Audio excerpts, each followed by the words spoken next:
¿Qué tal? Amigos, tengan todos ustedes muy buenas tardes. Continuamos en la plataforma Lima Lee. Hoy, jueves 23 de julio, finalizando la tarde con el último diálogo de poesía. Ahora nos toca retornar a Perú, pero viajar fuera de Perú. Así de contradictoria y de especial es la literatura y así de maravillosa también es la posibilidad de acercarnos con autores a quienes seguimos, respetamos, leemos y admiramos. Hoy vamos a conversar con el poeta Enrique Bernales Albites. Enrique Bernales Albites es limeño, radica en Estados Unidos, ahora está en Estados Unidos. Él le ha entregado a la colección Primavera Poética que está publicando Lima Lee su libro Séptimo Poema. Enrique es alguien a quien yo conozco y sigo desde hace muchísimos años.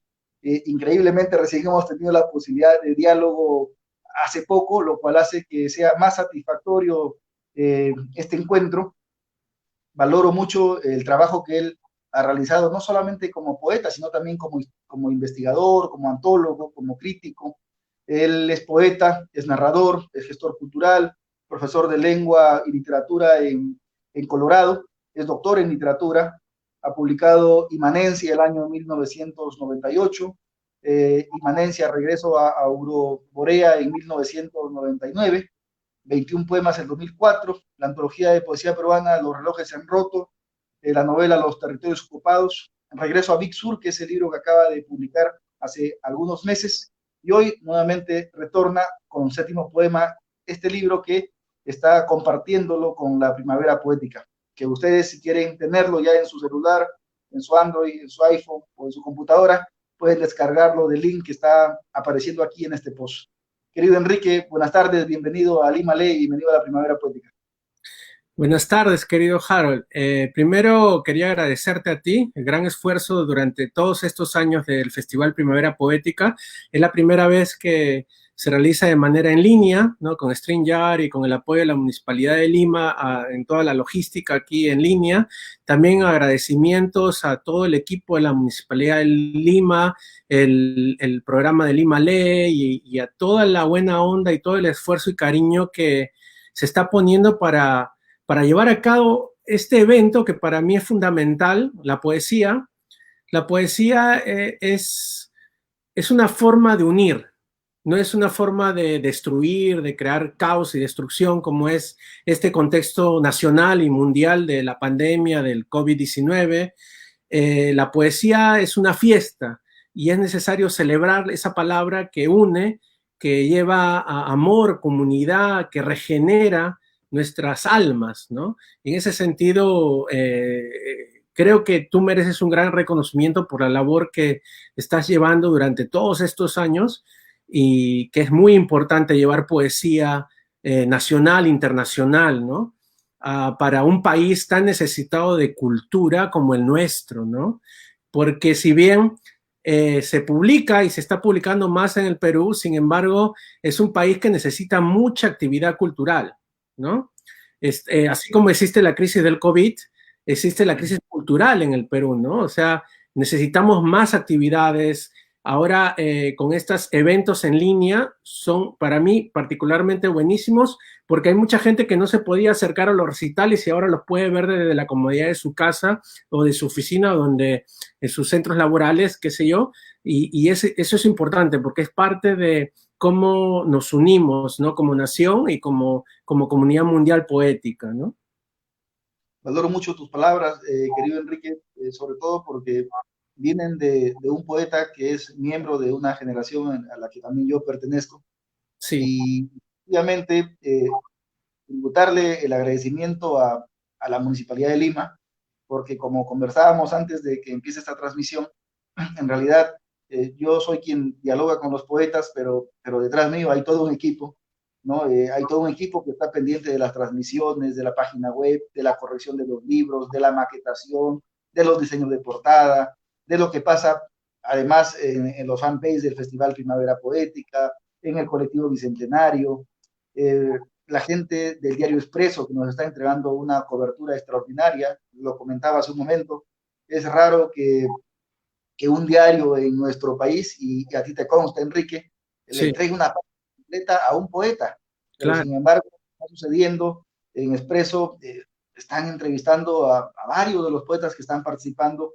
Yo espero también verte pronto en una página completa hablando de lo que tú haces en Estados Unidos y Sí, sobre todo esa voluntad de continuar fortaleciendo vínculos que, como bien lo dijiste, creo que la madurez te ayuda a entender que el vínculo es la relación, ¿no? Es la fraternidad, es la unión, es el aportar, es el caminar juntos. Y en ese sentido creo que estamos llegando bien o hemos llegado bien a nuestros 40, a sí, nuestros primeros, ¿no? totalmente, Porque hay sí, mucho trecho todavía por avanzar claro. y creo que con estas movilizaciones que estamos dando tanto tú en Norteamérica, tus visitas a Perú, la interacción que tienes con otro gran poeta, hermano nuestro, que es Florentino Díaz, a través de estos Exacto, diálogos de la inmanencia, todo eso suma para que la gente que nos está observando entienda que desde la poesía hay una trinchera, ¿no? Por la que se puede trabajar por la unidad. Y en ese sentido, mi aplauso y la mano extendida, Enrique, para hacer cosas juntos, ¿no? Que así debería ser. exacto, exacto. En ese sentido también, bueno, extendiendo un poco las últimas actividades desde el año pasado, con la nueva etapa de inmanencia, que fue la reconstitución del grupo, ¿no? Con Florentino Díaz, y de alguna manera tenemos el proyecto del Convivium, ¿no? Que es el proyecto para hablar un poco, para crear diálogos sobre lo que es la crisis del COVID en términos de diferentes aportes interdisciplinarios, ¿no? También mi agradecimiento al colectivo Poetas Sin Fronteras y al sitio Ablucionistas, donde colaboro y soy un curador, ¿no? Y participante del grupo, ¿no? Dirigido por el poeta y gestor cultural mexicano Jorge Contreras. A mis grandes amigos de México, ¿no? Tengo muchos amigos en México con los cuales hacemos cosas, hemos hecho algunos eventos, hemos hecho algunas actividades en las 2 veces que he estado allá en la Ciudad de México, ¿no? Y también en Perú, ¿no? Eventos, lecturas, difundir la palabra poética, tratar de crear un diálogo interdisciplinario, estético con respecto a las últimas tendencias poéticas, no solo de nuestro país, de Estados Unidos, sino también de otros países como México, ¿no? Eh, a mí me gustaría empezar antes de introducirnos a Séptimo Poema, Sí, a comentar un poco sobre lo que marcó a nuestra generación. Yo, por ejemplo, llegué a vivir a Lima el año 99, un sí, momento en el que la poesía que empezó a escribirse y a publicarse en los años 90 respondía a, a este coloquialismo, ¿no? Al famoso cronipoema, todavía imbuidos en lo que fue Cloaca, lo que fue Horacero. claro, Eh, Era una poesía en la que la violencia urbana era explícita, era evidente, y de pronto, a fines del 98, si la memoria no me falla, aparece el grupo Inmanencia, ¿no? Estos alumnos de la Universidad Católica, todavía alumnos, con una propuesta totalmente fuera o sea, una propuesta desde las márgenes, ¿no? Una propuesta insular incluso, en el sentido de que no se adscribía a esta corriente a la que ya nos habíamos acostumbrado a navegar. Ustedes retornaron con las imágenes, volvieron a la metáfora, al lenguaje como construcción estética. ¿Por qué sucedió esto con Inmanencia y por qué consideraron en su juventud que era lo prudente, ¿no? Aparecer con un libro que reúna a estos jóvenes totalmente con poetas atípicas a lo que se estaba escribiendo a fines de los 90? buenísima pregunta, querido Harold, ¿no? A fines de los 90, eh, ya sabemos que estaban los últimos años de la dictadura fujimorista, del gobierno de Fujimori, pero en ese momento no lo sabíamos. En ese Claro. momento todavía era posible que se quedara Fujimori y sus secuaces por 10 años más. Eh, y como estudiantes de la Universidad Católica, Florentino Díaz, Cristian Segarra, Carlos Villacorta y algunos otros amigos también, por ejemplo, que también estaban cercanos a Inmanencia, ¿no? Arturo González también era parte del grupo en su primera etapa. Notábamos que había en el aspecto poético, estético, una hegemonía de lo conversacional, como si no se pudiera hacer otro tipo de poesía, ¿no? Y en ese sentido también veíamos, por otro lado, en la calle, ¿no? La hegemonía del libre mercado que iba expandiéndose en todo el territorio nacional, ¿no? Y en ese sentido, nosotros nos dábamos cuenta, como leyendo los signos de fines de siglo, de alguna manera un tipo de discurso milenarista, por eso la importancia de los dibujos de William Blake en el libro Inmanencia, el regreso al ritual, por ejemplo, Wing-Chun Han, el famoso filósofo alemán, ¿no? Que ha recogido estas ideas que ya Inmanencia había postulado en el 98, el principio era ritual, ¿no? O sea, creamos un concepto de recital que se llamaba recital ritual, ¿no? Es decir, estábamos tratando de exorcizar los signos exteriores y transformarlos en una nueva estética, un nuevo romanticismo, ¿no? Donde de alguna manera se buscaba rescatar cierto aire gótico o neogótico de una ciudad gótica que llamábamos Lima en esa época, ¿no? También, ¿no? El centro de los 90, si tú seguro ibas por Quilca, por todos lados, era un lugar muy gótico, ¿no? De vampiros y de Todos seres. éramos Batman. Claro, claro, sí, sí, sí, sí, ¿no? En la Plaza Martín, la oscuridad, ¿no? Gótica de ese lugar, ¿no? De encuentro también para muchos de nosotros, ¿no? Eh, Creo que para nosotros era importante deslindarnos de un discurso poético hegemónico que era lo conversacional, lo coloquial de ese momento histórico y también de alguna manera buscábamos una crítica al estado existencial de la humanidad, porque eso es algo muy importante que ha aparecido en varias de las conversaciones con Florentino Díaz, en las conversaciones de la inmanencia que ahora han evolucionado a lo que llamamos la pedagogía de la inmanencia, ¿no? Esta idea de regresar a los rituales, de ver realmente la vocación internacionalista de inmanencia, ¿no? Estábamos de alguna manera tratando de descifrar los signos del ser humano de fines de los 90 del siglo pasado en todo el planeta, ¿no? Y de alguna manera, a partir de eso, llegamos al concepto, ¿no? Por ejemplo, tenemos el Wan, el signo el ideograma del emperador, que es el pontífice que es el poeta, mediador entre el cielo y la tierra, ¿no? Es un engranaje necesario dentro del libro rojo del 98, ¿no? Que también tiene una versión azul de muy pocos ejemplares, que sacamos 50 del libro azul, pero todos esos elementos creaban toda una estética, ¿no? Y también un nombre, ¿no? Porque si te das cuenta, los grupos de poesía tienen diferentes tipos de nombre y creo que eso lo marca a una agrupación a través de los años, incluso cuando desaparezcan sus autores y mueran, ¿no? Y pasen 100 años, ¿no? Nadie se acordará de Enrique Bernales, pero se acordarán de inmanencia. ¿Y qué es inmanencia? Es un término, un concepto, una forma de vida, una estética filosófica, ¿no? La esencia de la inmanencia es una formación filosófica para vivir en poesía, ¿no? Algo así como lo que Breton y los surrealistas practicaban en su momento, ¿no? Pero de alguna manera esa siempre ha sido la misión de inmanencia, ¿no? Como alguna vez algunas críticas salían por ahí de algunos poetas quizás de la misma generación, ¿no? Decían, Inmanencia era un grupo de amigos que se juntaron para publicar un libro. No, Inmanencia es más que un libro. Inmanencia es vivir en poesía, es un estado existencial que busca la transformación del ser humano, no del peruano, ¿no? Del ser humano en todo el planeta, ¿no? Esa siempre ha sido la del grupo.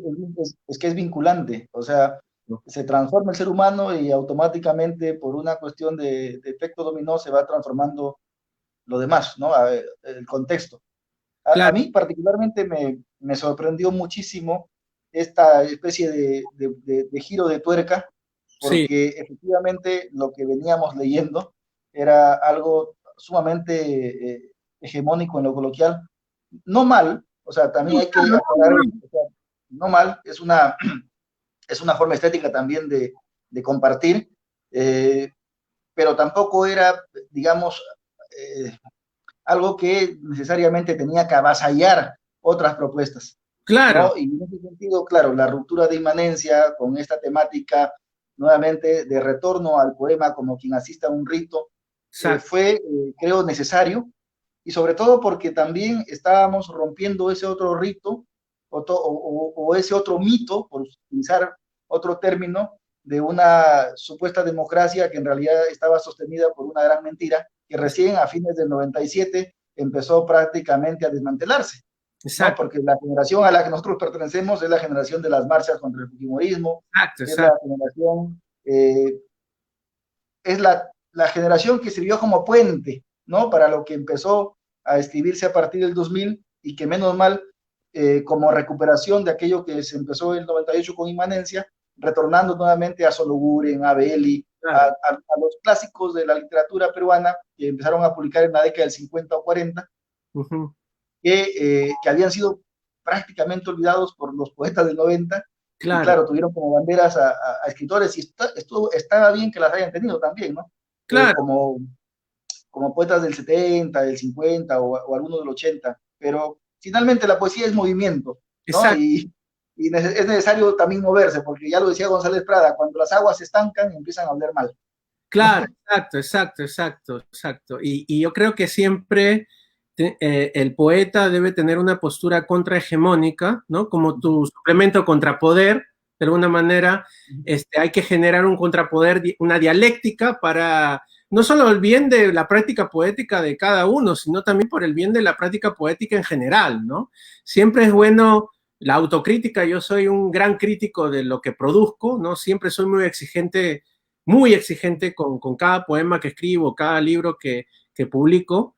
Y de la misma manera, o sea, genero esa exigencia a mi alrededor, ¿no? Pero una exigencia que está conectada con la poesía en general, ¿no? Con el quehacer poético y la seriedad del quehacer poético, ¿no? Y el amor por el quehacer poético, por el trabajo poético, ¿no? Montale, si no me equivoco, decía que el poeta era un obrero de sueños, ¿no? Eso es lo que yo me considero, ¿no? Y eso es lo que era Inmanencia, ¿no? O sea, éramos obreros de sueños, ¿no? Obreros de imaginación, ¿no? Que es necesario el trabajo duro, ¿no? Que de alguna manera, si bien el romanticismo en la versión más clásica del siglo XVIII, XIX, crea esta imagen del poeta genio, ¿no? En realidad, lo que hacíamos nosotros en este neorromanticismo era mucho trabajo de corrección, mucho trabajo estético, de edición de los textos, de alguna manera del diseño de los libros, del nombre del grupo, de alguna manera del logo que identifica al grupo, ¿no? Y todo eso era parte de un trabajo que nos demandaba muchas horas y mucho esfuerzo y mucho amor, ¿no? Y lo hacíamos de una manera muy solidaria con esa juventud comprometida de los últimos años del siglo pasado, ¿no? Que suena tan, El poeta, tan antiguo, ¿no? Suena tan antiguo, ya somos como, no sé. han pasado más de 20 años, Enrique. Exacto, Han exacto, pasado 22 años desde que aparecieron ustedes, ¿no? sí, Como Inmanencia. sí, 21 desde el día que coincidimos en un recital en la noche de Barranco. Recuerdo que Domingo Ramos tenía un ciclo de recitales sí, y le tocó a los 90 y yo fui como miembro del segundo momento de Neón, con claro, Héctor, con Miguel, sí, eh, y justo ustedes leyeron primero y yo recuerdo que te escuché a ti, escuché a Cristian, escuché a Carlos y a Tino, sí, todos jovencísimos, pues, ¿no? O sea, sí, sí, eran poetas de 20 años, de 19 años, sí, muchachitos. Yo sí, tenía 20 sí, y me quedé, o sea, a mí me tocó, ¿no? Porque con la gente con la que compartía, generalmente su ruta era otra, ¿no? Estaban ya sobre la ola, pero sí, sobre una ola que pertenecía, digamos, a un mar que a mí no me significaba mucho. Y claro, me dio gusto, ¿no? Y me alegró, por supuesto, encontrarme con poetas de mi edad que estaban en otra cosa, ¿no? claro. El poeta Omar Aramayo deja un mensaje, Omar, que te tiene muchísimo No, cariño, yo dice, también lo quiero bastante, Omar. Sí, de gran interés e importancia recuperar el rastro original de la poesía, como sí, descubrimiento de la vida, la exacto. poesía dueña de sí misma. Exacto. Saludos, Enrique. Omar Aramayo. Sí. No, Omar, por ejemplo, es uno de los poetas que más admiro, o sea, es uno de los grandes poetas del Perú y necesita su trabajo ser más revalorado por nosotros, ¿no? Por los peruanos y también internacionalmente, ¿no? Yo creo que es uno de los grandes poetas del Perú, o sea, con una gran trayectoria, riqueza de lenguaje, gran uso de metáforas, realmente gratos saludos, querido Omar, te quiero mucho, como sabes, de hace muchísimos años hemos conseguido varias veces y siempre con el gran cariño que también le tengo a su tierra, a Puno, al altiplano peruano, ¿no? Un lugar que para mí es muy especial porque yo soy gran admirador y también escribí algunas cosas sobre Carlos Oquendo de Amat, no tanto sobre Orcopata, ¿no? Pero sí sobre Oquendo, ¿no? Y sigo muy de cerca y tengo muchos amigos todavía en Puno, en el altiplano peruano, con los cuales he compartido el té, ¿no? El té con el ron, ahí embriagándonos y hablándonos de poesía por horas en la madrugada hermosa, de cielos esplendorosos, ¿no? Junto al lago Titicaca, esa ciudad maravillosa como es Puno, ¿no? No, gracias por esas palabras, a Omar. Te devuelve el abrazo, muchísimo, te dice. Sí, sí, sí. Muchísimo para Omar. Y mira que Omar pertenece a una región, bueno, Omar es de todos, ¿no? Sí, sí, Pero nació en una región muy dada para la poesía, o sea, no olvidemos a los hermanos Peralta, a Alejandro, a Gamaliel, exacto, lo que fue Copata, exacto. Oquendo de Amat, Sí, Omar que fue uno de los grandes promotores de la obra de Oquendo de Amat. sí, Las exacto. vanguardias entraron por Puno y a veces uno se preguntaba, pero ¿por qué Puno, no? ¿Por qué no Lima? Y claro, estaba más cerca de Buenos Aires, a Europa, Exacto. ¿no? Y Una ruta de la vanguardia y Omar pertenece, pues, ¿no? A esta región que le ha dado tanto al país. Eh, nosotros siempre también, la pregunta, querido Enrique, viene, ¿cómo cómo sostener esa poética, cómo sostener ese rito, cómo sostener esa, esa vitalidad por el poema, con el fuego del origen, sin caer en esa hegemonía a la que todavía asistimos? O sea, cómo salvar el poema? yo creo que es una excelente pregunta. Las estéticas lo que hacen es bailar, danzar, como digo de alguna manera, ¿no? Y aquí atrás de mí está el gran danzador Krishna, ¿no? A quien le tengo mucho cariño, gran poeta y también un gran filósofo, ¿no? Autor del Bhagavad Gita. Eh, digamos que el poema se salva haciéndolo danzar con otros poemas de otras tradiciones, de otras épocas, de otros países, de generaciones más nuevas, de generaciones anteriores, danzar con poetas de Argentina, con poetas de Chile, de España, de Bulgaria, de Marruecos, de Estados Unidos, en todos los idiomas. Esa es la manera en la cual el poema no se va a sentir cómodo y se va a reconstruir, reelaborar, crear una dialéctica con otras estéticas, ¿no? Humanas, digamos, ¿no? Otros lenguajes, otras formas de sentir el lenguaje, ¿no? Y esa es la forma en la que yo pienso, porque yo creo que el problema del poeta y de los poemas a veces es cuando se aísla, se crea una isla alrededor de consagración en la cual lo vemos, ¿no?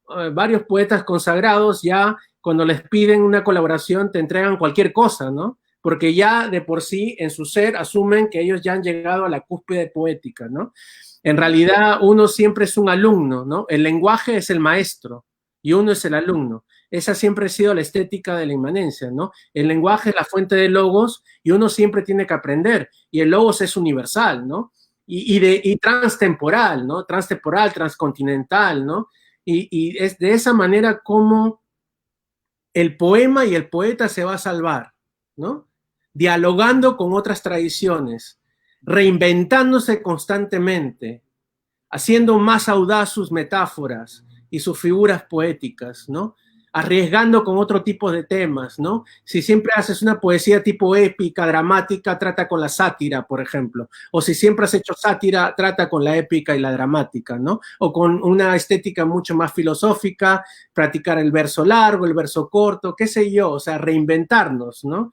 De esa manera creo que la poesía se salva, ¿no? Y también siendo de alguna manera receptor como de una antena de lo que está pasando a nivel mundial, ¿no? Y poder de alguna manera reelaborar las estéticas de siempre, ¿no? Eso creo que es lo que pasó con nuestro dios de la poesía, que es César Vallejo, ¿no?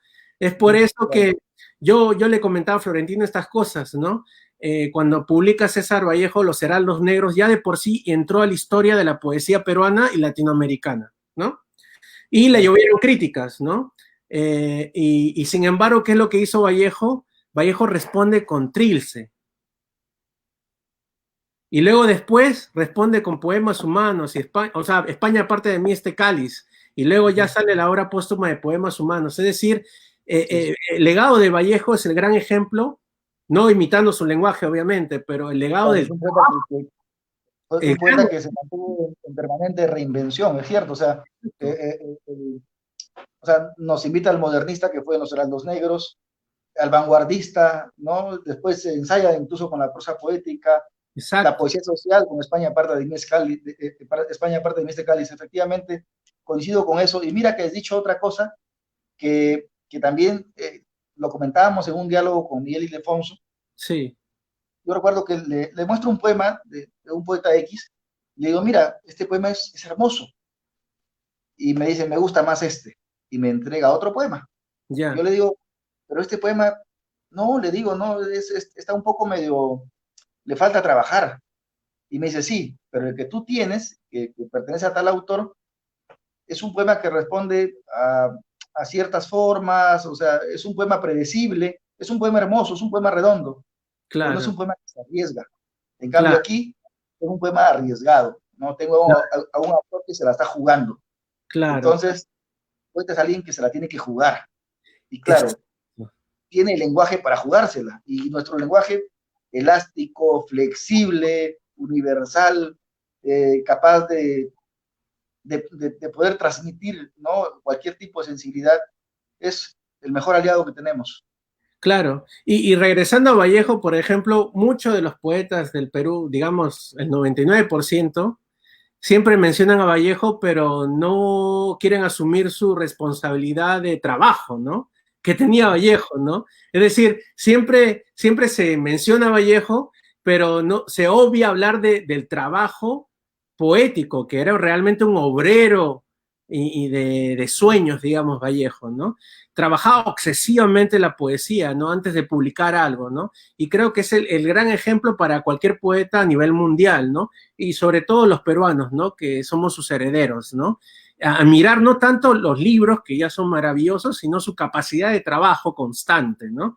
En la poesía, ¿no? Y siempre renovándose, siempre creando un nuevo Vallejo, ¿no? Ante todo, Rego, en un diálogo con Luis Alberto Sánchez, Sí, decía que cuando Vallejo recibía o aprendía una palabra nueva, estaba días repitiéndola, claro, ¿no? claro. O sea, días moviendo la palabra, ¿no? Días tratando de manejarla, ¿no? De tener cierta destreza sobre un término. Por eso es famoso por sus neologismos. Exacto, exacto, exacto. Porque el material del poeta, del creador, es el lenguaje, y el lenguaje está alrededor de nosotros todo el tiempo, ¿no? Y también, o sea, la cuestión de atravesar todos los idiomas, ¿no? Vallejo también escribía en francés, ¿no? Y vivió en Francia, en París, ¿no? Y también se empapó de la lengua francesa, ¿no? De alguna manera, eso también es una manera de pensar lo poético, ¿no? Cómo uno absorbe palabras de otros idiomas y las devuelve resemantizadas, ¿no? Para crear un nuevo lenguaje, el lenguaje de la poesía, ¿no? Cuando llegó Gamoneda el año 2018 a Lima, lo invitaron para que haga la apertura del año universitario en una casa de estudios de acá. Eh, Me tocó compartir con Gamoneda, tuve el honor de recibirlo. Y cuando le tocó hablar a Gamoneda, Gamoneda se refirió a Vallejo Sí, y él decía que Vallejo había heredado un lenguaje en ruinas y que él había levantado estas ruinas, había levantado estos vestigios y sobre estos vestigios y sobre estas ruinas había recreado un lenguaje del que todavía no podemos librarnos. exacto. Mira, el gran Antonio Gamoneda lo decía y lo asumía así, ¿no? O sea, tenía la grandeza de reconocerle ese gran mérito a Vallejo. Sí, es impresionante, ¿no? El legado de Vallejo universalmente, ¿no? Es el gran escritor del Perú, ¿no? Sin duda alguna, ¿no? Nuestro A escritor mí más me universal. gustaría, querido Enrique, que Sí, lleguemos a Séptima Puerta. ¿Qué sí. es Séptima Puerta? ¿Por qué Séptima Puerta? Y que nos hables también un poco de ese Enrique viajero, inquieto por conocer nuevas culturas. De hecho, Regreso a Big Sur es un libro que lo has hecho en viajes, según tengo algunos comentarios de nuestro querido Florentino. Pero Sí, coméntanos sobre Séptima Puerta, que es el libro que estamos ahora presentando.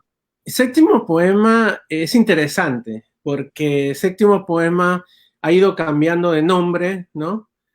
Obviamente lo que hemos publicado es una selección más pequeña, ¿no? Porque era necesario así, pero es justo lo que produje después de libro que publiqué en 2003, que fue ya cuando Inmanencia, la primera etapa había quedado desactivada, digamos.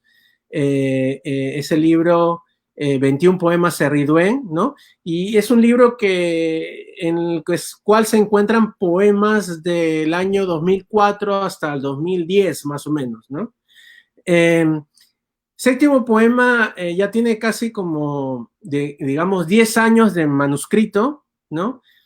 Aunque ha salido publicado en muchos lugares, poemas de Séptimo poema, uno de los que muchos de los lectores y personas, ¿no? Asistentes a recitales que siempre comentan de uno de los poemas de este libro es Mi País, ¿no? Es un texto, es un libro, séptimo poema, que es el periodo de transición desde que me mudo a Estados Unidos y que también es el periodo en el cual el capitalismo llega a grandes excesos, de ahí de alguna manera se crea todo lo que es la gran globalización neoliberal, ¿no? A nivel mundial, ¿no?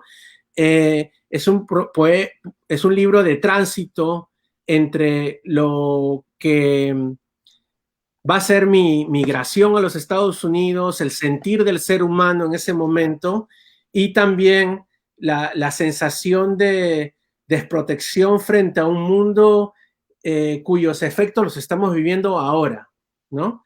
En este momento estamos viviendo los efectos de eso que propone los grandes temas del séptimo poema, ¿no? Que es una crítica al sentir, al existir de fines de los 90 hasta lo que considero que es el año 2010, ¿no?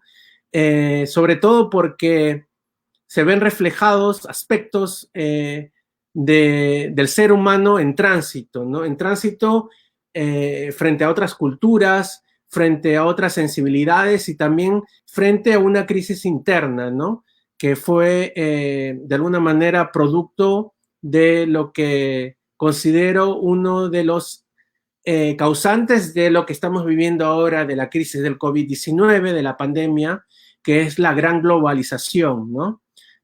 Neoliberal y capitalista, ¿no? En ese sentido, me gustaría compartir uno de los poemas de séptimo poema que se llama Segunda Fundación, ¿no? Y lo voy a leer.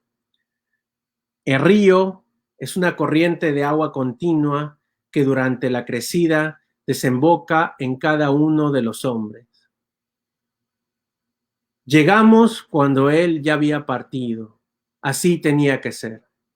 El primer explorador había dejado atrás las valiosas cajas de té de Ceilán, las armaduras, el arcabuz, las gruesas palabras que la pólvora engendra. Lo había abandonado todo por un sueño y una pregunta. El origen de un río donde habría que fundar una nueva ciudad para el imperio. Habíamos leído que el cielo de esta nueva tierra se asemejaba a una panza de burro o, al menos, al recuerdo de una ballena blanca. Habíamos leído que en las aguas de este río encontraríamos el oro y la plata necesarios para empezar nuevas guerras que llenarían de gloria a nuestra nación, pero solo nos dimos con las ondas que formaban un rostro de hombre, la pureza de una pirámide hecha de barro. Habíamos leído que en estos bosques hallaríamos la mejor madera para reconstruir la flota invencible. Preferimos, en cambio, estrecharnos contra cada árbol y abandonarnos en el silencio de una lluvia que refrescaba nuestros sucios cuerpos. Entonces, escuchamos el mensaje que luego grabaríamos con nuestros cuchillos en el vientre de los árboles, nuestro vientre. Cuando llegues al origen del río, hallarás. Llegaron cuando ya habíamos partido, así tenía que ser, ¿no?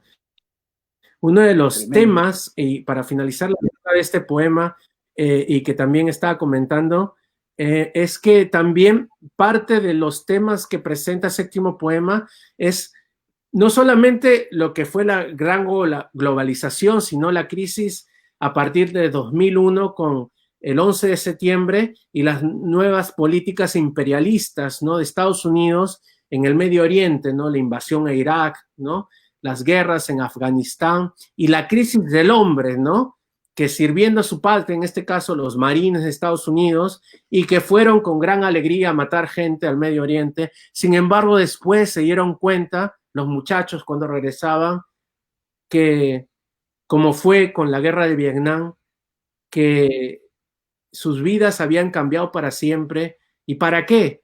Para hacer ricos a las mismas élites que todavía tienen el poder en este país, ¿no? Qué fuerte lo que comentas, Enrique, pero qué importante y necesario que la poesía interiorice estos temas, ¿no? A mí me gustaría que nos sigas leyendo. Nosotros estamos acá pendientes de tu lectura. Vamos hoy día a explotar a Enrique Bernales Albites. Queremos escucharte porque se trata, además de una voz importante de la promoción de Poetas del 90, y este festival, como hablábamos hace un momento, pretende ser, para referirnos en los términos que tú te referiste, un hermoso baile, ¿no? Donde hay tradiciones de 17 países, ¿no? Cosmovisiones de 17 regiones que se están reuniendo, ¿no?, en función al lenguaje, ¿no?, en función al vínculo afectivo, en función a la calidad estética, por supuesto, pero en función a la esperanza, ¿no?, por decirle a la humanidad que desde la poesía podemos flamear una bandera de paz que nos integre. Entonces, estamos para eso y te queremos seguir escuchando. Este poema que voy a leer se llama Los territorios ocupados, Last Exit for a Dream, que salió publicado en la novela Los territorios ocupados del mismo nombre. No es el poema que inicia la novela, pero también este es otro aspecto que hay que incidir, que si bien ahora estamos en la segunda etapa de inmanencia, en el caso personal, como en el caso de Florentino, la inmanencia ha seguido viva en nuestras obras, ¿no? Y un aspecto que rescato en la poesía que practico y la que practicaba en la primera etapa del grupo es el don profético del vidente que rescató la inmanencia, ¿no? La poesía todavía puede ser profecía, todavía puede ser fruto de magia y de evidencia, ¿no? De evidencia de lo vidente, de ese don de ver más allá, ¿no? Pero a nivel no solamente nacional, sino realmente sentir lo que está ocurriendo con el planeta, ¿no? Y de alguna manera yo creo que este poema es producto de eso, ¿no? De ese sentir que experimentaba yo en ese momento, que el libre mercado y las políticas neoliberales de alguna manera estaban ocupando la tierra, ¿no? Y que eso iba a tener un gran efecto, que es el que estamos viviendo ahora, que es la crisis del COVID, ¿no? Entonces, tiene un epígrafe de uno de los grandes héroes de la contracultura, ¿no? Porque la única gente que me interesa es la que está loca, la gente que está loca por vivir en el camino de Jack Kerouac. No busques los territorios ocupados en Palestina. No es necesario viajar hasta el otro lado del mundo para darse cuenta de que los territorios ocupados se han emposado en tu alma, han sido paridos por tus miedos. Los territorios ocupados no se llaman Khan Yunis, Gaza, Ramallah, Jenin, Nablus. Podrían llamarse Lima, Filadelfia, Lisboa, Cambridge, Buenos Aires, Ciudad de México, Bogotá, Quito, Guayaquil, París, Roma, ¿no? Londres. Han hecho de tu ciudad una isla.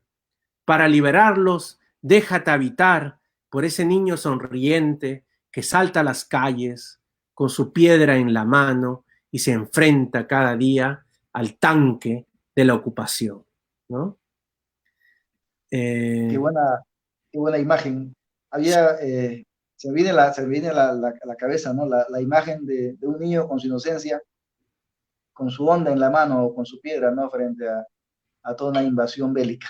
Exacto, ¿no? Fuerte imagen, pero Es una imagen muy cruda, pero esa es la valentía que uno tiene que practicar existencialmente, ¿no? Sobre todo hacer despertar nuestro niño interior para luchar por la vida de nuestros semejantes, por nuestra propia vida, rescatarnos de este secuestro existencial, de este mundo, de alguna manera, que nos ha secuestrado, este mundo globalizado, ¿no?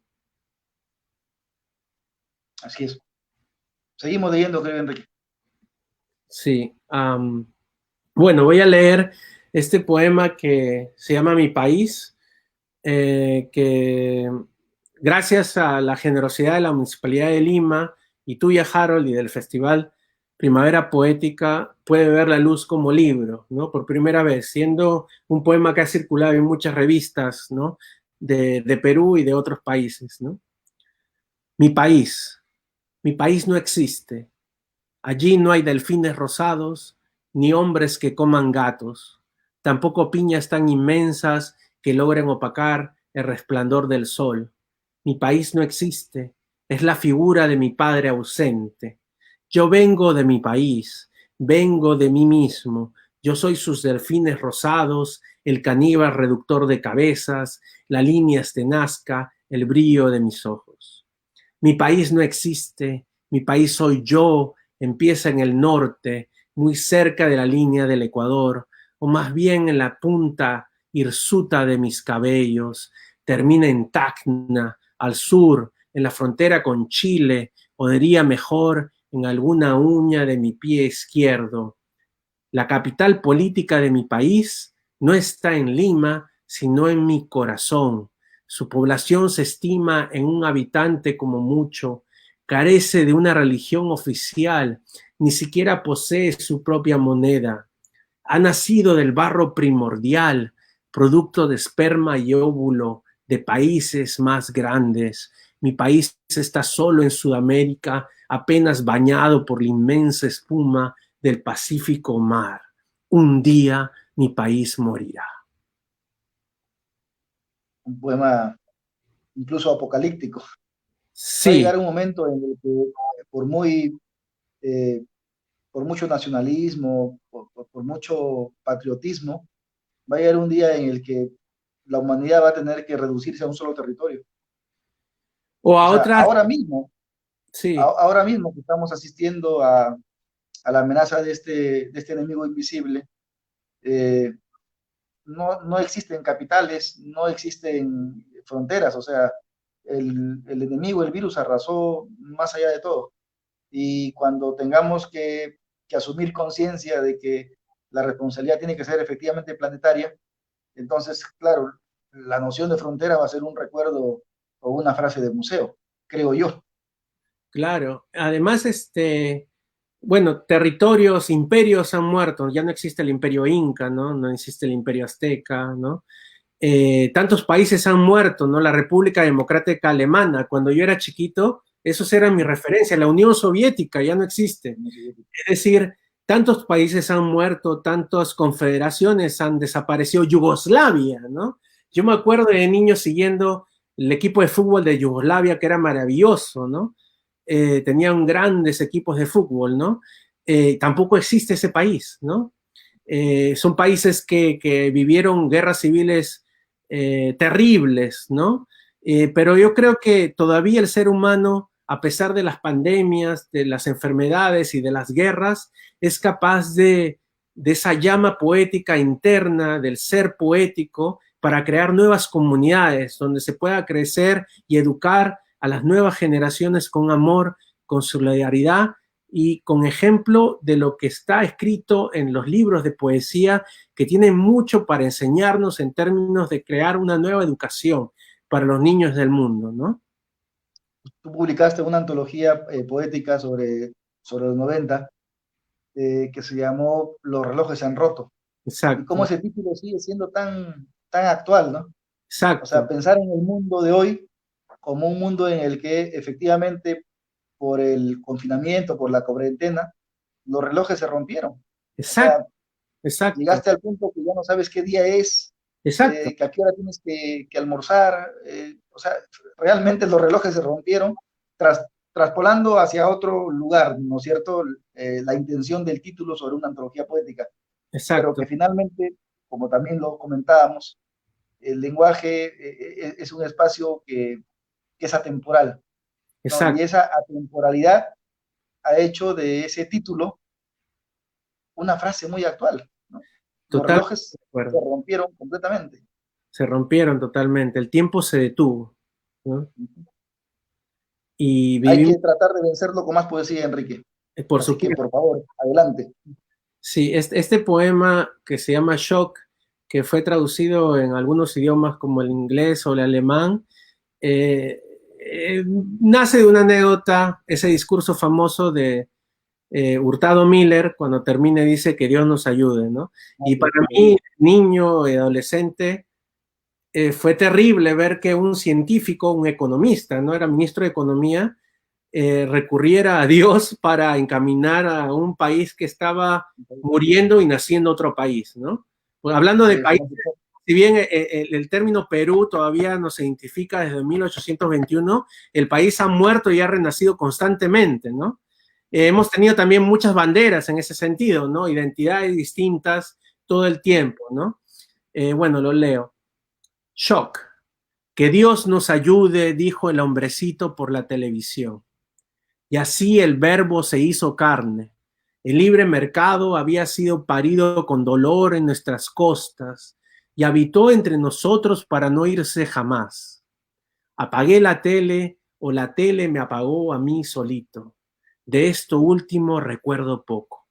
Me arrojé contra la carne negra de mi cama, las paredes celestes, el Cristo en llamas del cuarto que fue de mis padres adquiría mayor altura y las heridas en el techo se multiplicaban. Concentrándome en un pequeño agujero, así fui tomando forma y consistencia. Empecé a llorar y del techo cayó cal y yeso sobre mis ojos.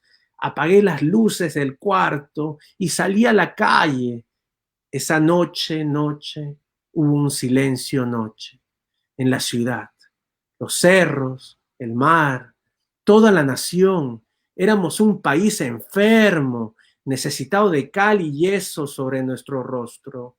Así nos repetían los técnicos perfectamente encorbatados y doctorados en los United, con más cal en los dientes que nosotros.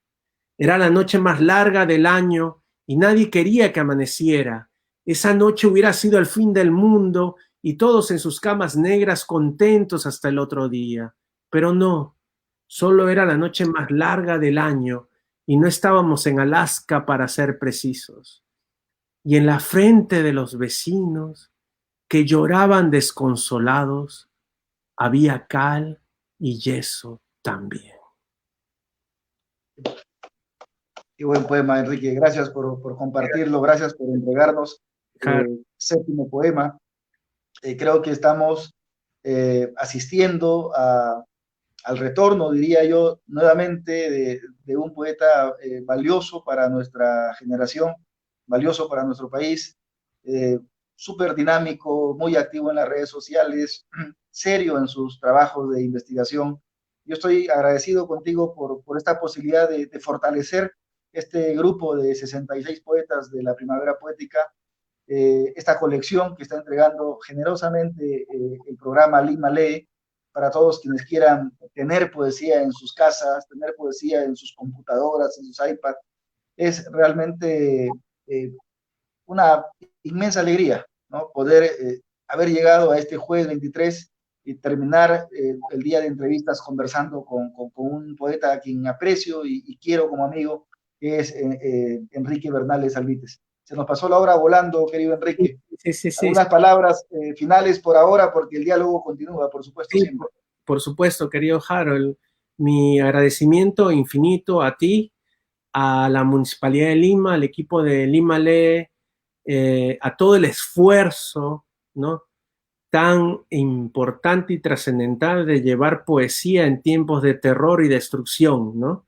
Eso es, creo que merece un gran aplauso y también mi cariño y mi generosidad eterna como poeta, como investigador, como gestor cultural, ¿no? Yo aprecio este esfuerzo gigantesco de la primavera poética y va a haber 1000 primaveras más, ¿no? Y, y en persona, porque vamos a volver los humanos a encontrarnos, a abrazarnos, a aplaudirnos, a leernos físicamente, uno al lado del otro, ¿no? Y cantaremos, ¿no? Con libertad y amor por este ser que es doloroso, el ser humano, pero es nuestro ser, ¿no? Y hay que defenderlo con uñas y dientes, ¿no? Tratando de evitar que lo transhumano, lo poshumano nos llegue a poseer, ¿no? Evolucionemos, pero dentro de nuestra propia y rica humanidad, en una dialéctica del ser, una dialéctica del amor, una dialéctica de la inmanencia. Mis cariños eternos, hermano. Muchísimas gracias, Enrique Bernales Albites. Estuvo el poeta de Inmanencia con nosotros, acompañándonos esta valiosa tarde de jueves 23 de julio. Gracias también a los poetas que han estado acompañándonos en esta transmisión, a Silvia Goldman, que ha estado conectada, a María Juliana Villafane, Gabriel Cineros Alvedravo, Jesús Rito García, Omar Aramayo, por supuesto, y tantos amigos que han estado presentes en este diálogo, testigos de esta forma de consolidar un festival y una colección como Lima Lee. Muchísimas gracias a todos. Mañana vamos a retornar con los diálogos. A las 3 de la tarde me tocará conversar con Gloria Mendoza Borda para presentar su libro.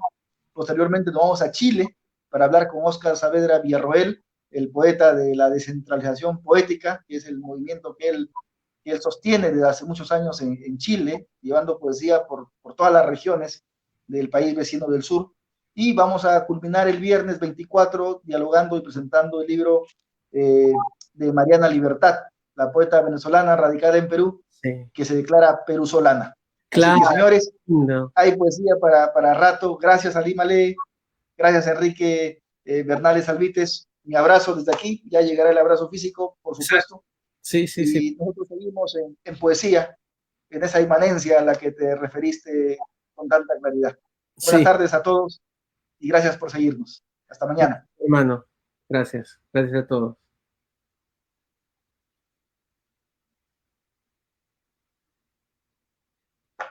Quiero que sales tú primero.